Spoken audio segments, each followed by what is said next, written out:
Assalamualaikum warahmatullahi wabarakatuh. Perkenalkan, nama saya Fatima dengan NIM 2303055011012 dari kelas I, Program Studi Gizi, Angkatan 2023, Fakultas Ilmu Keolahragaan dan Kesehatan. Pada kesempatan ini, saya akan menjelaskan penyebab penyakit hipertensi berdasarkan model Web of Possession. Nah, sebelum itu, perlu kita ketahui apa sih itu jaring-jaring sebab akibat. Teori jaring-jaring sebab akibat ini ditemukan oleh McMahon dan Park pada tahun 1970. Teori ini sering disebut juga sebagai konsep multifaktorial, di mana teori ini menekankan bahwa suatu penyakit terjadi dari hasil interaksi berbagai faktor. Misalnya faktor interaksi lingkungan yang berupa faktor biologis, kimiawi, dan sosial memegang peranan penting dalam terjadinya penyakit. Nah, pada video kali ini saya mengambil jaring-jaring sebab akibat hipertensi. Sebelum itu, apa sih hipertensi itu? Hipertensi /adalah kelainan sistem sirkulasi darah yang mengakibatkan peningkatan tekanan darah di atas nilai normal atau tekanan darah kurang lebih 140/90 mmHg. Hipertensi atau yang biasa disebut tekanan darah tinggi merupakan peningkatan tekanan darah sistolik di atas batas normal, yaitu lebih dari 140 mmHg, dan tekanan darah diastolik lebih dari 90 mmHg.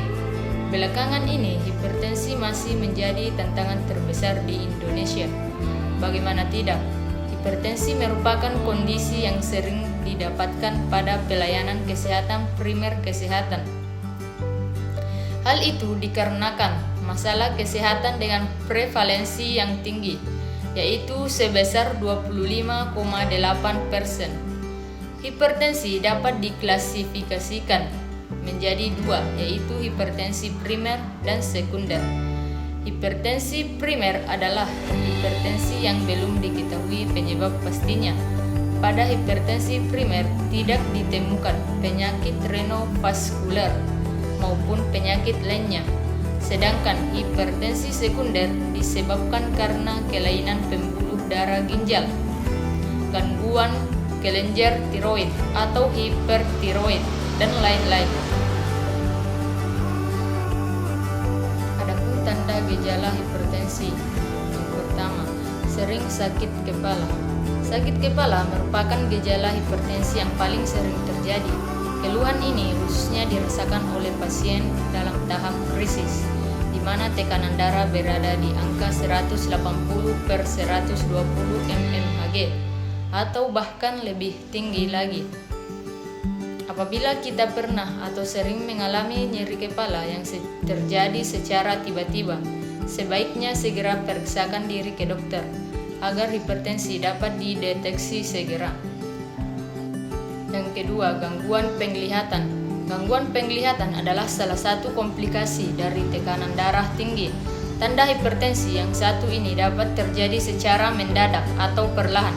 Salah satu gangguan penglihatan yang dapat terjadi adalah retinopati hipertensi. Ketika terjadi peningkatan tekanan darah, pembuluh darah mata dapat pecah. Hal ini menyebabkan penurunan penglihatan mata secara tajam dan mendadak.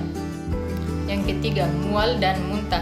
Mual dan muntah adalah gejala darah tinggi yang dapat terjadi karena peningkatan tekanan di dalam kepala. Hal ini dapat terjadi akibat beberapa hal, termasuk perdarahan di dalam kepala. Salah satu faktor risiko perdarahan di dalam kepala adalah hipertensi. Seseorang dengan perdarahan otak dapat mengeluhkan adanya muntah menyembur yang terjadi secara tiba-tiba. Yang keempat, nyeri dada. Penderita hipertensi dapat mengalami keluhan nyeri dada. Kondisi ini terjadi akibat penyumbatan pembuluh darah pada organ jantung. Tidak jarang nyeri dada menjadi penanda dari serangan jantung yang juga bermula dari tekanan darah tinggi. Segera periksakan ke dokter apabila mengalami salah satu gejala ini. Yang kelima, sesak napas. Penderita hipertensi juga dapat merasakan keluhan sesak napas. Keadaan ini terjadi ketika jantung mengalami pembesaran dan gagal memompa darah.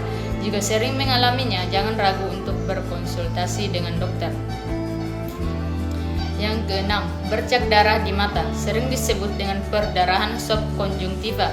Gejala hipertensi ini sering ditemukan pada individu dengan diabetes atau tekanan darah tinggi. Namun, bukan kedua kondisi tersebutlah yang menyebabkannya secara langsung. Apabila menemukan bercak darah di mata, konsultasikan kepada dokter mata mengenai kerusakan terhadap saraf mata yang disebabkan oleh tekanan darah tinggi. Muka yang memerah. Ketika pembuluh darah di muka melebar, area wajah akan terlihat memerah.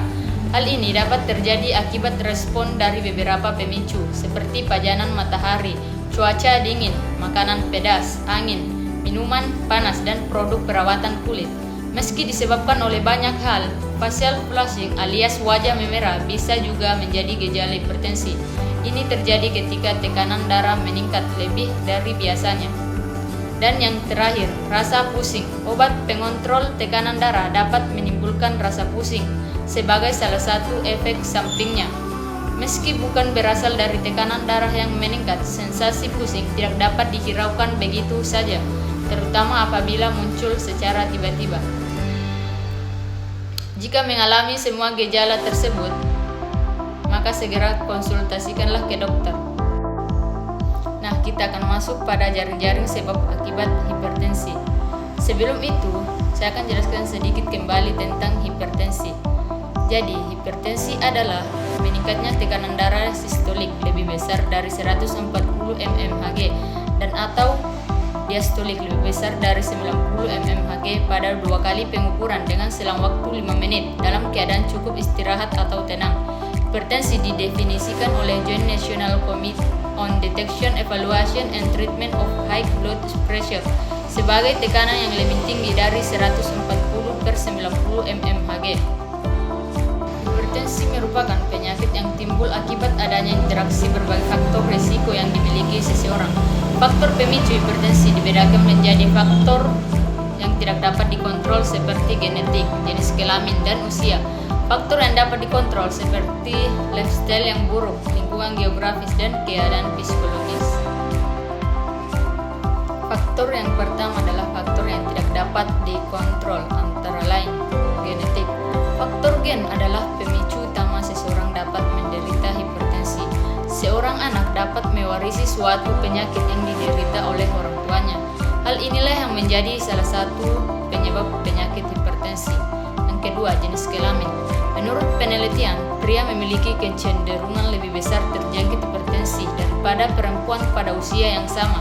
Hal ini dipengaruhi oleh hormon estrogen yang terdapat pada perempuan, dapat menurunkan tekanan darah, meskipun hingga kini masih belum bisa dibuktikan pengaruhnya terhadap hipertensi.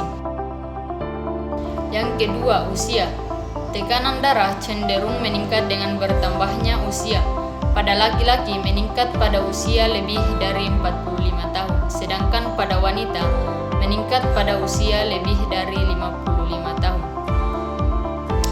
Selanjutnya, ras atau etnik. Ras atau etnik seseorang tidak dapat mempengaruhi seseorang dalam terjangkitnya suatu penyakit. Karena dimanapun mereka berada, risiko terjangkit penyakit adalah sama. Seperti lifestyle atau gaya hidup, seseorang sangat mempengaruhi penyakit hipertensi seperti konsumsi garam berlebih. Garam menjadi makanan pantangan bagi penderita hipertensi. Garam diperlukan tubuh untuk menahan cairan agar ketika dalam cuaca panas atau selepas berolahraga, tubuh dapat mengeluarkan keringat. Namun jika garam yang dikonsumsi berlebihan, ginjal yang bertugas untuk mengolah garam akan menahan cairan lebih banyak daripada yang seharusnya di dalam tubuh. Banyaknya cairan yang tertahan menyebabkan peningkatan pada volume darah seseorang, atau dengan kata lain pembuluh darah membawa lebih banyak cairan. Beban ekstra yang dibawa oleh pembuluh darah inilah yang menyebabkan pembuluh darah bekerja ekstra, yakni adanya peningkatan tekanan darah di dalam dinding pembuluh darah.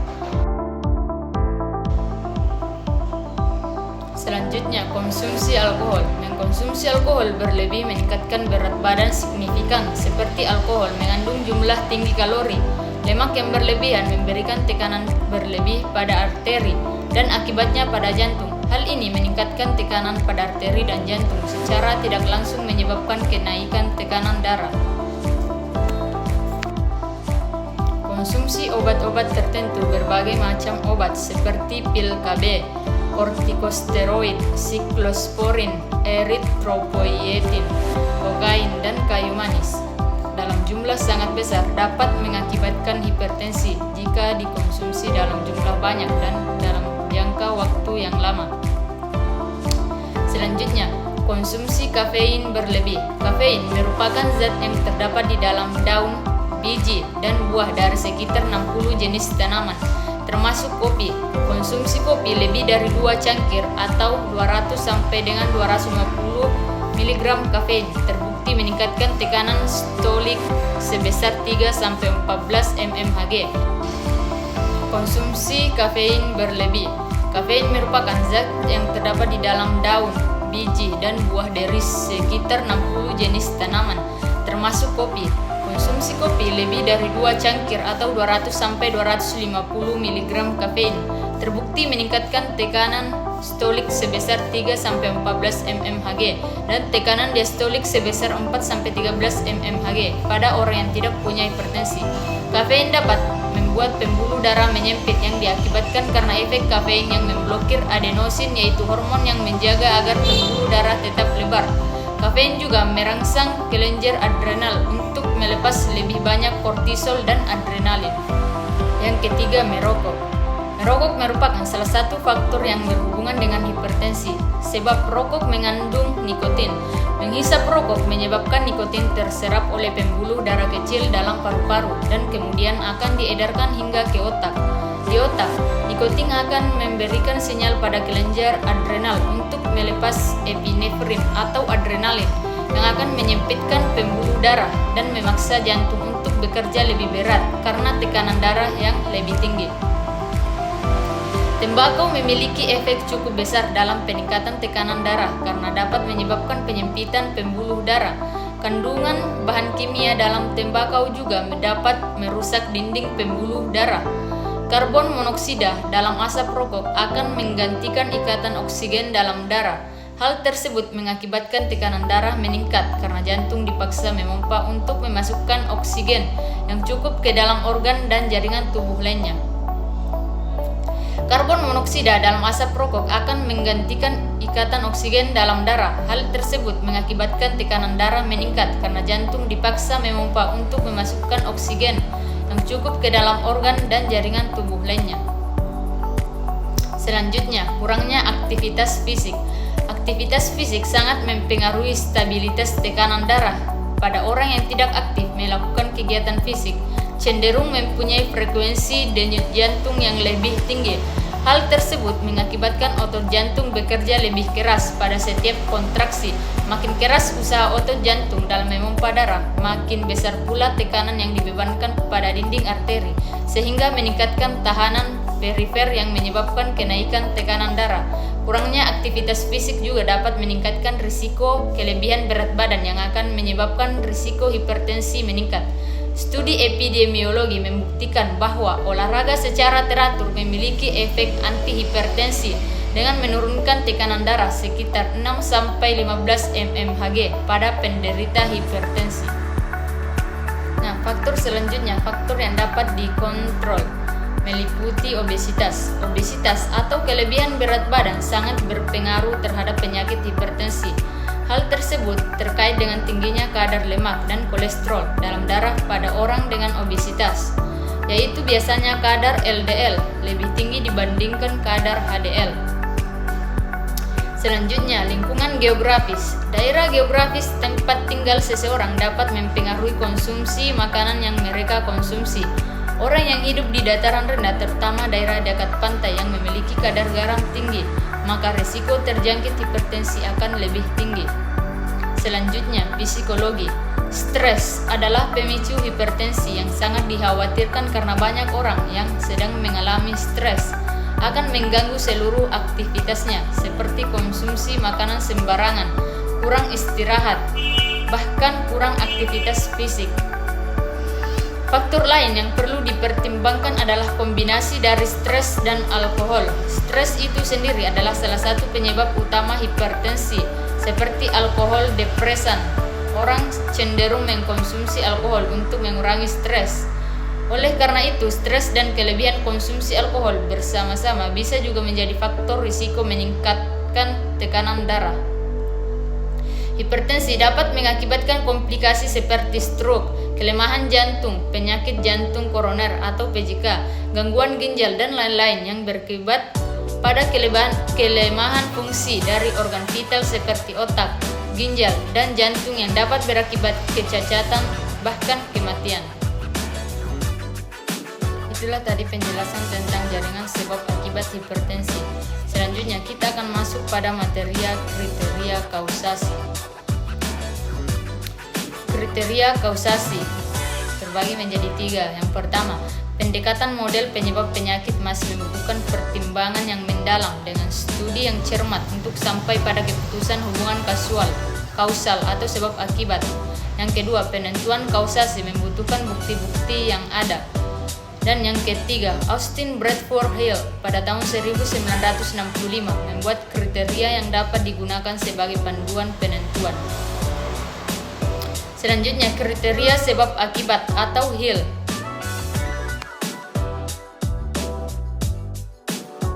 Bagi menjadi 9. Yang pertama, kekuatan asosiasi atau kekuatan hubungan. Yang kedua, konsistensi. Yang ketiga, spesifikasi atau kekhususan. Yang keempat, temporal. Yang kelima, hubungan dosis respon. Keenam, plausibilitas atau bukti biologis. Yang ketujuh, koheren. Yang kedelapan, bukti eksperimen atau percobaan. Dan yang kesembilan, analogi kesamaan.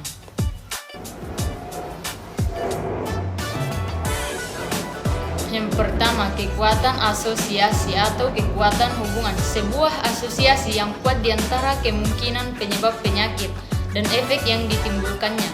Yang kedua, konsistensi. Konsistensi diperlihatkan dalam beberapa penelitian yang memberikan hasil yang selalu sama. Adanya konsistensi dari hasil penelitian yang dilakukan berkali-kali dengan peneliti yang berbeda, tempat yang berbeda, keadaan yang berbeda, populasi yang berbeda, dan waktu yang berbeda. Yang ketiga, spesifisitas atau kekhususan.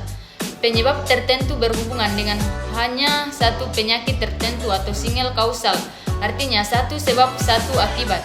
Konsep sangat sulit digunakan untuk menilai penyakit kronis dengan penyebab ganda. Yang keempat, temporal. Hubungan temporal itu sangat penting, yaitu bahwa penyebab harus mendahului akibat atau penyakit. Yang kelima, hubungan dosis respon. Sebuah hubungan dosis respon itu terjadi pada saat ada perubahan pada tingkat tertentu dari kemungkinan penyebab yang terlihat dari perubahan prevalensi atau insidensi dari efek. Yang keenam, plausibilitas atau bukti biologis. Sebuah asosiasi dimungkinkan atau kemungkinan bersifat kausal bila konsisten dengan ilmu pengetahuan lainnya yang dapat dijelaskan secara biologis. Contoh, teori bahwa merokok menyebabkan kerusakan jaringan yang dari waktu ke waktu menyebabkan kanker paru-paru sangat masuk akal. Yang ketujuh, koheren. Koheren hampir sama dengan plausibilitas atau bukti biologis. Interpretasi sebab akibat dari data seharusnya koheren dengan fakta adanya kesesuaian penyebab dengan riwayat alamiah dan biologi penyakit. Bagaimana bukti-bukti yang ada dapat memberikan gambaran yang sesuai dengan terjadinya penyakit. Contoh, Hill menemukan asosiasi antara merokok dengan kanker paru koheren dengan beberapa fakta yang berbeda. Yang kedelapan, bukti eksperimen atau percobaan. Suatu kausa harus mendapat dukungan dari bukti eksperimen dari populasi manusia sendiri. Contoh, suatu penelitian eksperimen dilakukan pada kelompok merokok dan tidak merokok. Dan yang terakhir, analogi kesamaan. Membandingkan satu unsur dengan unsur lainnya yang sejenis.